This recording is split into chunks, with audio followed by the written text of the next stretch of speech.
The Galactic Defense Academy prided itself on breaking cadets, not in the cruel sense, but in the way that exposed limitations.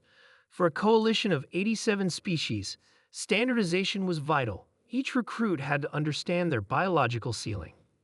Drill Sergeant Krill watched the human cadet with mounting concern. Cadet Jack, an unremarkable name for what was proving to be a very remarkable specimen. "He can't be serious," muttered Trig, Krill's assistant instructor. The tall, willowy alien's antennae twitched nervously. "Does he understand the simulation parameters?" Krill asked, his scaled skin flushing a worried purple. "It's designed to be impossible even with full sensory input." On the observation deck overlooking the simulation chamber, 5 drill surgeons from different worlds watched as Jack secured a black cloth around his eyes. The human had already completed the standard course with record-breaking efficiency. Now he was voluntarily handicapping himself. "Should we stop him?" asked Mel, the gelatinous tactical instructor. "The psychological impact if he fails." He requested the challenge formally. Krill interrupted. "Regulations permit." The simulation chamber was a marvel of holographic and gravitational engineering. It could replicate any battlefield scenario with deadly accuracy. For this final test, it represented a Class 9 gravitational disaster zone with unpredictable terrain shifts, atmospheric pressure variations, and randomly generated hostiles. Jack stood motionless at the entrance, blindfolded, wearing only the standard issue exoframe that monitored vital signs. The human held no weapons. "Beginning simulation in 3, 2, 1, the automated system announced. The moment the simulation activated, Jack moved, not cautiously as expected of someone without vision, but with decisive purpose. He sprinted forward, then dropped and rolled as a section of floor disappeared exactly where he'd been standing. "How did he?" Trig began. "Luck," snapped Krill. "Has to be."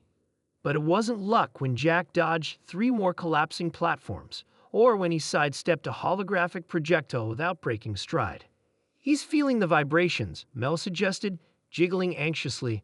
Many humans have heightened proprioception. The observation room fell silent as Jack encountered the first combat drone. The hovering machine targeted the human with stunning precision, firing from multiple angles. Jack didn't try to evade. Instead, he inhaled deeply, then clapped his hands together with tremendous force. The sound wave disrupted the drone's stabilization field, causing it to wobble momentarily. That fraction of a second was all Jack needed. He leaped upward, grabbed the drone midair, and redirected its weapons toward the simulation's next obstacle. Their homeworld, whispered trigonometry. Earth is classified as a death world for a reason. Grill's scales flared in agitation. That doesn't explain this level of adaptation. The human continued through the course, using techniques no instructor had ever taught. He clicked his tongue to create a collocation. He smelled changes in the air composition to detect energy fields. He felt minute temperature differences to identify hidden traps. "Pulled his records," Krill ordered. "All of them." Frig's slender fingers worked the console. "Nothing exceptional noted. Average human parameters. Homeworld, Earth. Classification, Deathworld due to extreme gravitational variations, atmospheric toxins, predator evolution, and tectonic instability. Average." Mel bubbled incredulously as Jack disabled 2 more combat drones simultaneously. The other instructors watched in silent horror. The simulation was meant to teach limitations, to demonstrate that certain environments required technological assistance. It established the foundation for equipment dependency training. But Jack needed none of it. When he reached the final chamber, a zero-gravity section with random electromagnetic pulses, the instructors collectively held their breath. This portion had been specifically designed as unbeatable without sensor equipment. Jack paused at the threshold. He removed his exoframe entirely, leaving it behind. "He can't possibly," Krill began. The human extended his arms outward, fingers splayed. He pushed off gently from the entrance, floating in the void. For several seconds, he drifted seemingly without purpose. Then, as an electromagnetic pulse formed nearby, Jack tucked himself into a ball, using the momentum of the pulse to propel himself precisely toward the exit portal. The simulation ended. Jack removed his blindfold, blinking in the sudden light. The observation room exploded into chaos. "This changes everything," Trigg said, antennae now fully erect in alarm. "If humans can navigate without technology." "It's not just navigation," Mel interrupted. "It's adaptation." He became the technology. Krill pulled up the Academy charter on his terminal. Section 47B, species with natural capabilities that render standard equipment redundant must be assessed for special deployment opportunities. The room fell silent again as the implications sank in. "How many humans have we been training as standard infantry?" Trigg asked quietly. 53 in this cohort alone," Krill answered, "all classified as average by their government." "Their government?" Mel oozed thoughtfully. "They classified themselves." Krill's scales darkened to a deep blue of realization. They've been downplaying their abilities.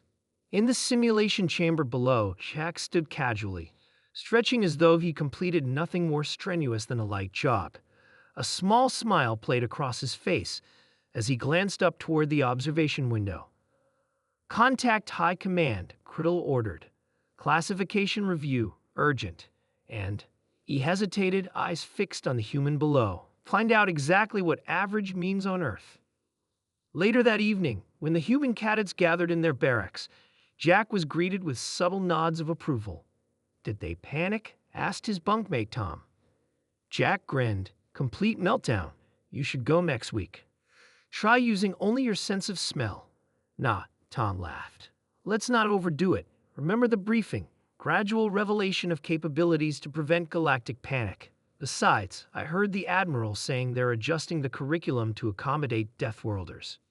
Jack nodded and glanced out the window at the stars. Earth was out there somewhere, a tiny blue dot that had forged humanity in gravity and chaos and endless danger. The aliens would never understand that it wasn't the strongest humans who joined the Academy. It was the ones who craved adventure, who found standard human life too predictable. The average ones.